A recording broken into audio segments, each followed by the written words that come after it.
The body keeps the count. We all began in the Great Rift Valley. Africa was and is where humanity is realized. And far from primitive, we thrived on gold and trade. We did not need to be civilized.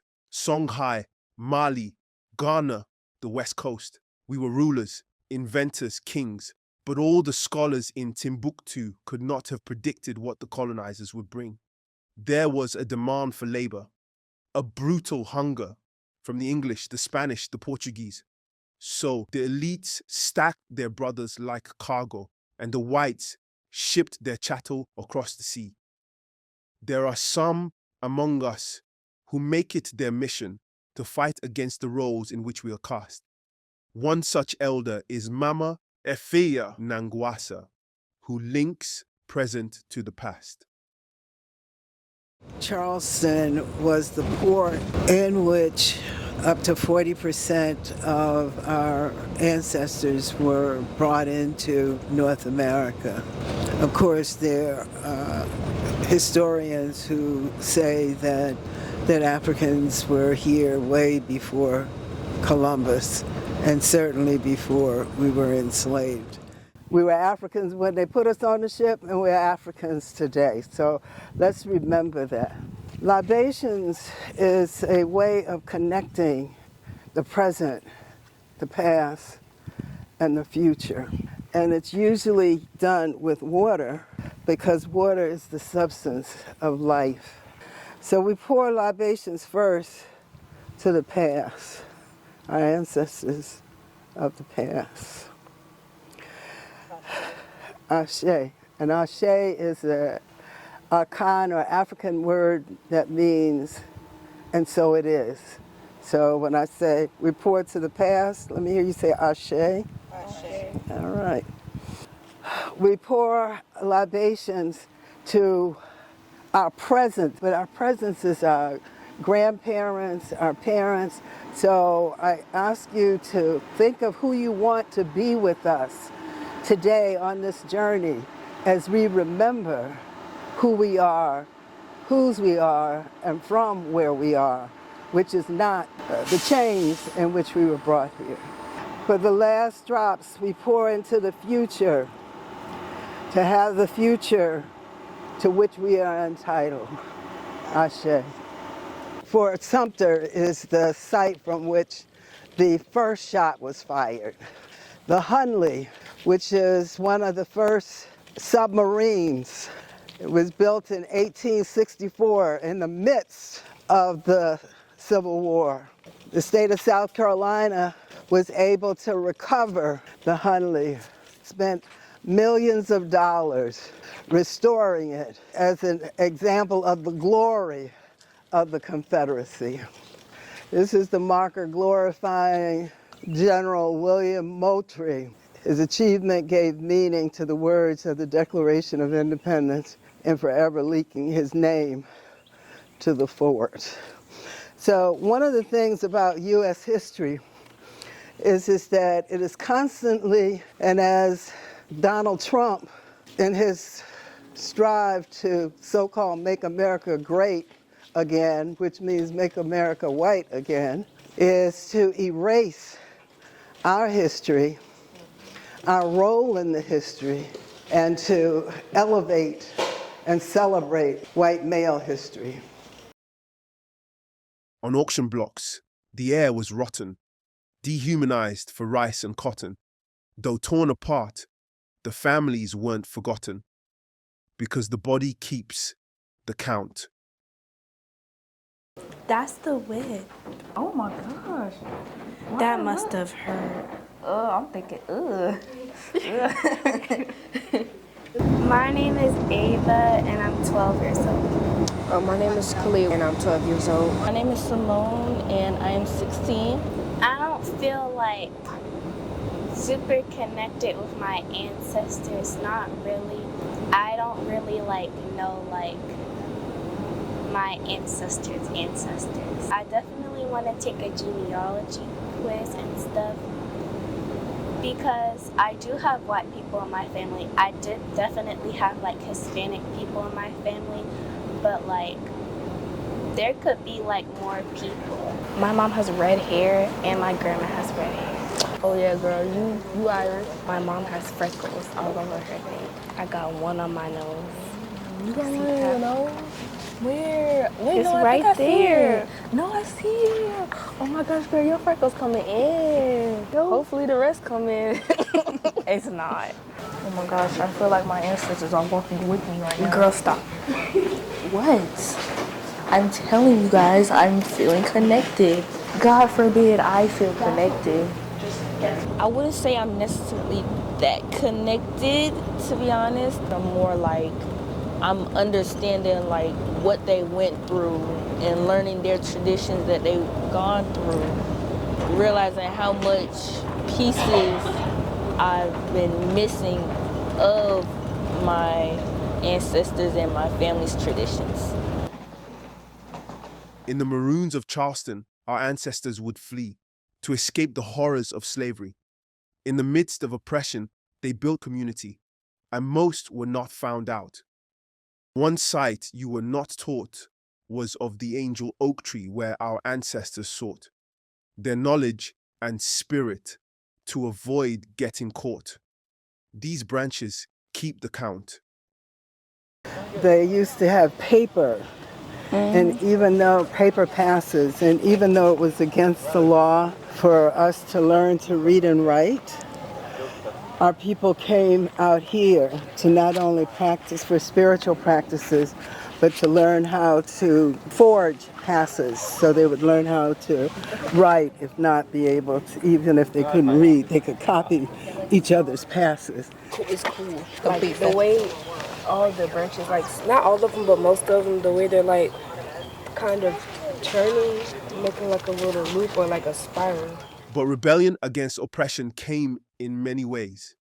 Some chose to draw blood instead of running away. Violence was the only option for some of us in chains. Ashe. Ashe. The community fought for this. They fought hard. You can have this statue put up. Denmark Vesey was a highly skilled carpenter. He harbored frustration at his inability to legally free his wife and children. In 1818, enslaved and freed black Charlestonians established a branch of the African Methodist AME Church where he served as a class leader. He planned a fight to free his family from harm, but to liberate each other, they would need to be armed. His plan failed when traitors rang the alarm. Skinfolk ain't always kinfolk. Vesey and 34 of his compatriots were hanged. To strengthen security, the authorities demolished the AME church. Free black men were required to have white guardians, and those who left the state were barred from returning. The city fortified itself with an arsenal and barracks. In 1842, the Military College of South Carolina, now known as the Citadel, was established on that same site. Despite daunting opposition, Vesey's spirit and liberating vision did not die. He became an inspiring symbol of freedom for later abolitionists, including David Walker, John Brown, Harriet Tubman, Frederick Douglass, and Harriet Beecher Stowe. His resolve demonstrates the timeless university of men and women's desire for freedom and justice, irrespective of race, creed, and condition or color.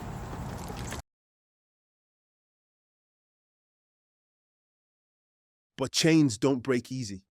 Sometimes a nation must fight. The Civil War was our deadliest battle. The results showed who was right. And yet, some even today ignore the bodies. And yet some even today revise the count. That's the Confederate Memorial, which was put there by the ladies of the Confederacy in memory of the so-called lost cause, and it's a part of their propaganda campaign to revise that period of U.S. history. They went throughout the South, and in fact, some places in the North, putting up those statues, some of which are referred to as Silent Sam.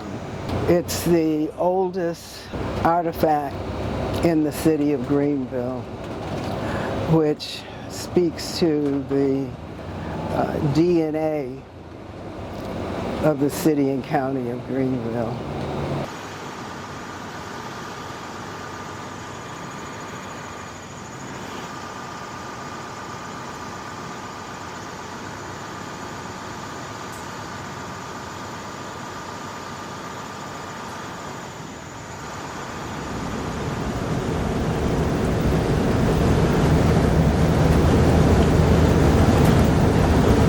From North Carolina, Bree Newsom. She came because they were taking so long to take it down. She shimmied up the flagpole and took it down herself. You come against me with hatred and aggression and violence. I come against you in the name of God. This flag comes down today.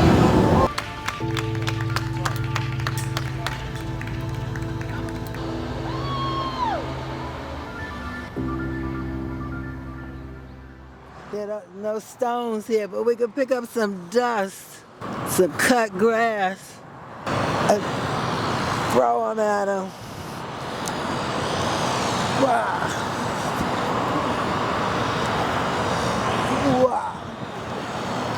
Wow. You remember in the Bible where it talks about the stoning? Yes. That's what we're doing. We're stoning the evil. Yes, stoning the evil away. That's right. And then we'll walk over and reclaim our own history, Yes, ma'am. our humanity, our dignity, our sovereignty Yes, ma'am. that they have never been able to take. Preach, Miss Fields. Yeah, you know, brought us in chains to North America. We've been fighting to be free again. And we won't give up until we are free. Have you all been here before? The whole monument was done by a black artist, Ed Dwight. This was a compromise with the white folks in the South Carolina legislature to take the flag down, to leave so-called Silent Sam standing, and to create a monument telling black history. Slavery is just a blip in the history of African people. We've only been enslaved for about 400 years, but we've been on the planet and ruling for thousands of years. So there's a tradition, and I'm not quite sure why it started with pennies, or that may have been just what we had. But the whole idea of leaving a coin at a sacred site, and usually it was pennies, to say, I've been there and I see you. Though slavery gone and the Confederacy ended, the Jim Crow South had not attempted amendment to any of the wrongs its inhabitants defended, and still do to this day. Thus began a whole new fight, a continued movement for civil rights, as the bodies kept the count. Do you all know the story of the Orangeburg Massacre? It was during the 60s when students were demonstrating for desegregation. Public facilities like restaurants and bus stations. These students went to a bowling alley. They were attacked by law enforcement, and these 3 students were murdered. The other names are people who were injured by the cops. And we hear a lot about Kent State, but this happened before Kent State. All the great things you see in this country, it was not made just for white folks. It's for us too. But we got to prepare ourselves from an educational standpoint to be able to achieve and acquire the same things. The thing that I decided a long time ago is I got to do what I can do in my little domain and encourage others to do what they can do. I thought that when I went to Orangeburg High School, I was going to be accepted by the whites, and I was going to have some white friends that I could go to their house and play with. But they had an organization during that time period called the White Citizen Council. They were different from the Ku Klux Klansmen, that they had suits and ties on as business people. They put economic pressure on blacks that were standing up for their rights. But I'm not optimistic that you will have a world that is colorblind. Things are most subtle, but they are still effective in holding you back. When I was working at DuPont in Richmond, Virginia, no one there was calling me nigger, coon. However, got to DuPont, I saw how they were handling information. I wrote a proposal and gave it to my boss. This is what we need to do. Take all this data and put it in a database. Well, databases were so new then, no one knew what I was talking about. And, they just dismissed me. So I was determined to get them to see what I was talking about. So I went on my own time to VCU and talked to the person that ran the computer center and asked him to allow me to use their computers to run a program so I could demonstrate a concept to my boss. I did that and went back and showed my boss, oh yeah, okay, He didn't call me no nigger, but he totally ignored what I said. About a few months later, this white boy came through, made a proposal. The exact same system that I had proposed. You know what happened? They said, wow, a fantastic idea. Now, they didn't call me no coon, but racism was there. They did not want to accept the fact that I had knowledge that could benefit the company. You need to have conversation with older people more often to acquire knowledge that they have acquired over the years. And a lot of things you're going to read inside your books or whatnot, realizing that you're not too far away from it. Millicent integrated to South Carolina public schools. This history is not 100 years ago. It was literally... No, because I'm not 100 yet. This is like 60 years ago. Yeah. 60, 70 years ago right now. We're still here, and we're still in this movement right now. We're still fighting right now. My father was president of a group, I think you've heard of the NAACP. It's the organization that actually was responsible for getting Brown versus Board of Ed through the Supreme Court. Okay. Well, my father was the local president. So ever since I can remember, I think I was about 5 or 6 years old, just going around with him when he would go to speak to people about registering to vote. Come on, y'all, this is not right the way we're being treated, And you have to help people learn how to stand up. And so I was marching by the time I was 9. And then eventually the case that would go on to desegregate the schools in South Carolina was in my name. And so I had already turned 15 by that time.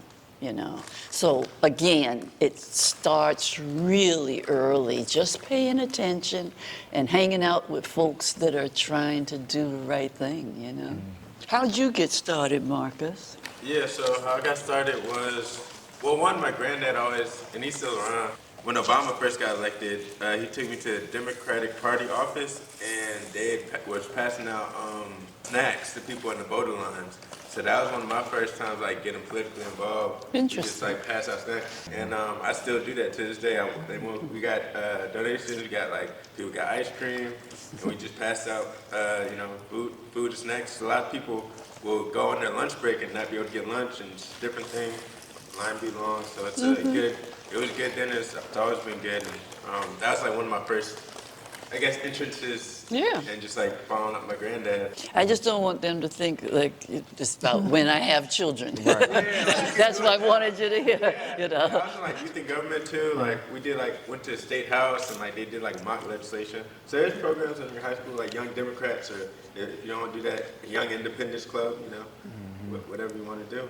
There's different programs like that in high school. It was about the same for me.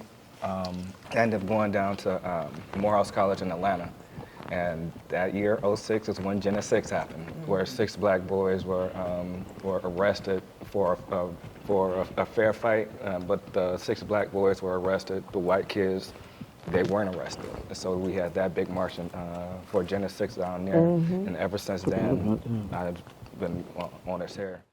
Today marks 10 years since the Charleston church shooting. On this day in 2015, a white supremacist opened fire during Bible study at Mother Emanuel AME Church, killing 9 black worshipers.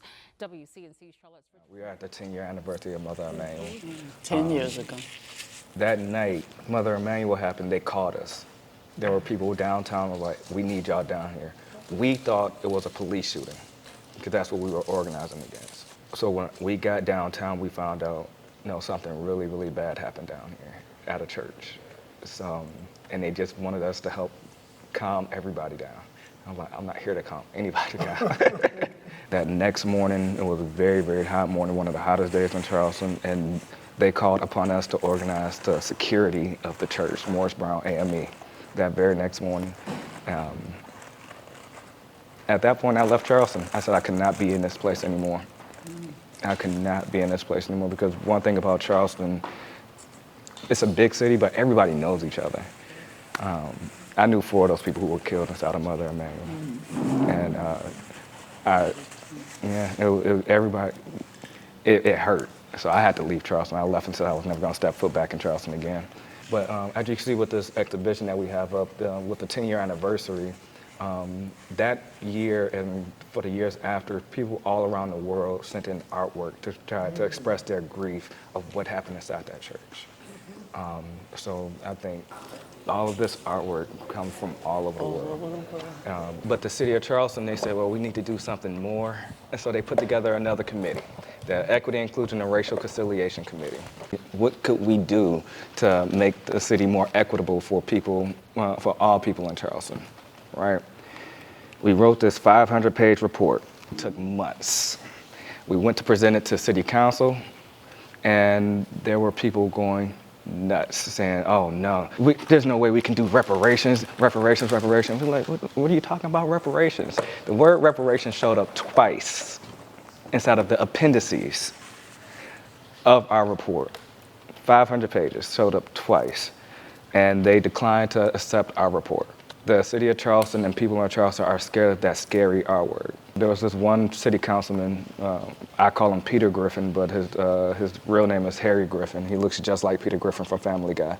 He got all mad and said, there's no way we can calculate reparations. That's unconscionable. How can we calculate this, that? The city of Charleston have all these people. How are we just gonna write everybody a check? And I said, well, I would love a check. I need a check. I know how much daycare costs. I need one. I use his own rhetoric against him. The city of Charleston, right? We had urban slavery here, but we had these things, this system here called the slave tag system. With those tags, enslaved people were able to go up throughout the city and work jobs, bring that money back to their enslaver. So what I told to Mr. Griffin, I'm a historian, let's play around with this. How can we calculate just the city of Charleston? In order for an enslaved person to receive a tag, their enslaver will have to go down to Meeting Street and Broad Street, go to City Hall, and actually pay a tax and a fee for that tag. The tag had your job, had your number, as well as the year. You had to do that every single year, same way that you would do a car. We have those records. Those are at the Charleston County Public Library. Let's take it a bit further. Say if you're a free person of color living in the city of Charleston, you have to pay a capitation tax every single year. A capitation tax is a tax on your free body. We have those records. So if we really wanted to calculate how much reparations, there's a way to do it. And what many people, they just think of that check. All right, they're going to be irresponsible with it. It's not up to anybody to tell me to do with the money that my exploited labor of my ancestors have done.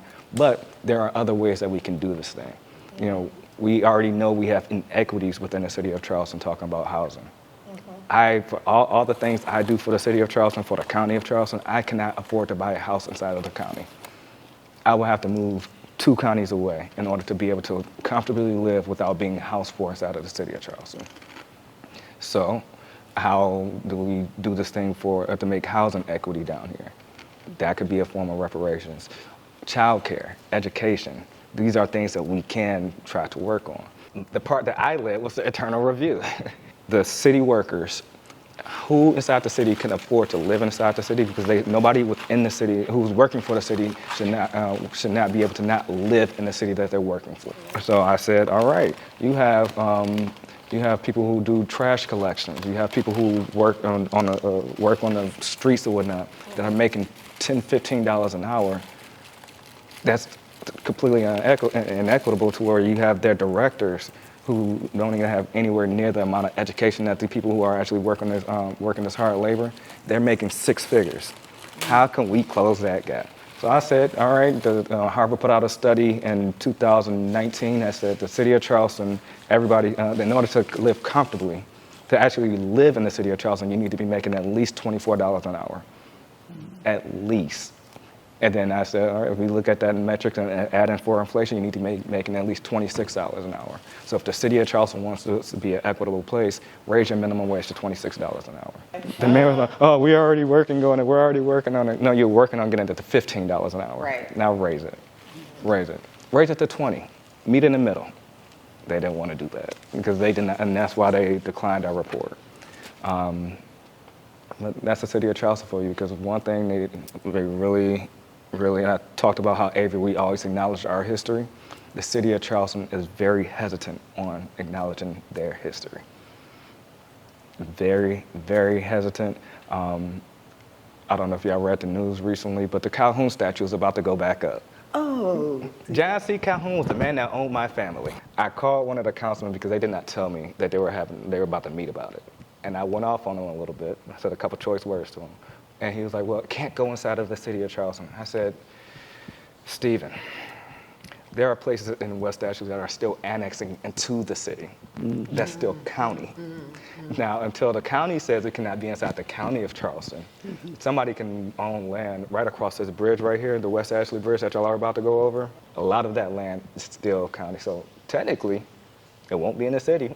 One of the things that Angela Davis, who is a prison abolitionist, always says is when we close the prisons down, we have to tear them down, because if you don't demolish them, they'll reopen them. And that's the same thing. Yeah, they have to be melted down or pounded into dust. I said that the other day. In order to make sure that they don't like a ghost, revive, right? And when we talk about the Calhoun statue, particularly at the Avery, when they finally brought it down, in order to take that statue down, they had to use a diamond cutter.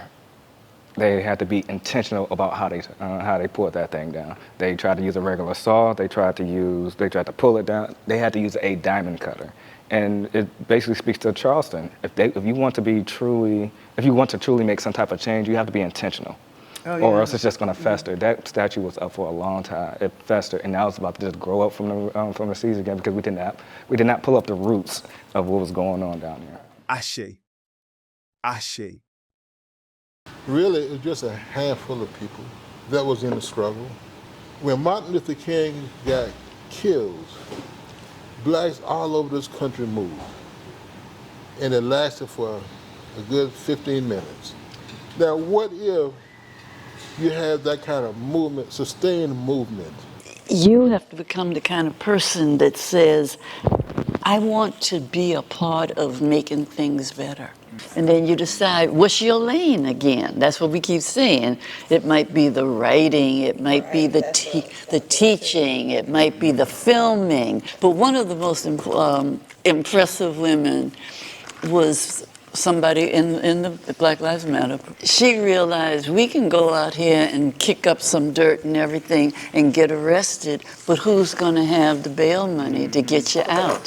So she stayed in the background and created and helped to coordinate the raising of the funds when people got in, either it had to get bail money or whatever else, And as a result of that, she got to interact with the jail system so much that we're still hoping that she can, because she knows more about the law unofficially and how the sentencing, and she's able to help folks in trouble and everything, and we're hoping that she will actually go on to law school.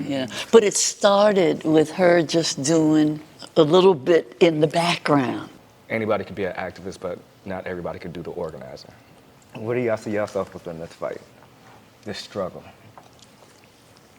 this movement?